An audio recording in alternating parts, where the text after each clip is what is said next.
Haleluya. Anakataa maelekezo. You don't want to be instructed. Ambayo Mungu anayempa au Mungu anayempa nabii wake kusema na wewe.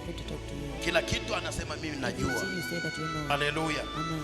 Hapa ndio watu wengi wanaposhindwa, kwa sababu wana viburi, kwa sababu ya elimu zao, kwa sababu ya vyeo, kwa sababu ya nafasi walizonazo. Hapo ndio watu wengi wameshindwa. Unakuja kanisani ukiwa umevaa suti yako na una elimu yako, una cheo chako, una pesa zako, kisha unajiona umefika. Yaani unajitaki kusikia. Umekuja na suti yako, elimu yako, pesa zako, alafu unajiona kwamba umefika. Unaanza kumthamini, unaanza kumwangalia nabii kwa macho ya weka cheo chako pembeni. Weka elimu yako pembeni. Hata kama unajua mambo, yaweke pembeni. Yale unayojua ongezea. Haleluya. Amen. Bwana Yesu asifiwe. Amen. Weka pesa zako pembeni. Weka magari yako pembeni. Masuala ya Mungu, weka vitu vyako pembeni. Mungu anakutaka wewe, hataki magari yako, hataki cheo chako, hataki elimu yako. Anakutaka wewe. Amen. Nasema Mungu anakutaka wewe. Amen. Unajua mimi nimesoma sana. Kwa hiyo nikifika pale sijui watu watanionaje. Nabii akinipa unabii pale watu yani anakaa tu, yani hata ukiongea naye anasimama tu.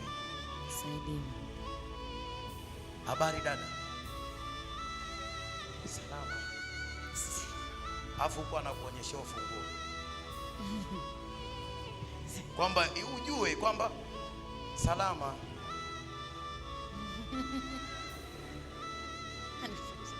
Sasa unashindwa kweli.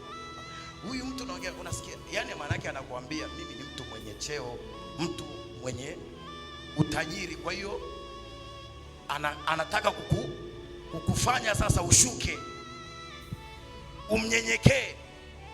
Ukiwa kwa Mungu, ondoa hivyo vitu. Mwende Mungu ili Mungu akusaidie. Pesa, mali, magari tutaacha. Veo tutaacha. Vitu vyote tutaacha. Lakini tukiwa kwa Mungu, lazima tujue kwamba tunaenda kwa Baba. Amen. Na tukifika kwa Baba, tushuke. Tuyavue maveo vyetu. Tuende kwa Baba kama tulivyo. Anasema tulikuja duniani tukiwa uchi. Haleluya. Tulikuja duniani hatuna chochote. Kwa hiyo tunapokuja kwa Mungu, tusiende na vyeo. Tuende kama tulivyo. Haleluya. Tuende kama tulivyo. Alafu Mungu atatuweka mahali anapotaka. Mungu atakuweka mahali anapotaka. Pigie Yesu makofi.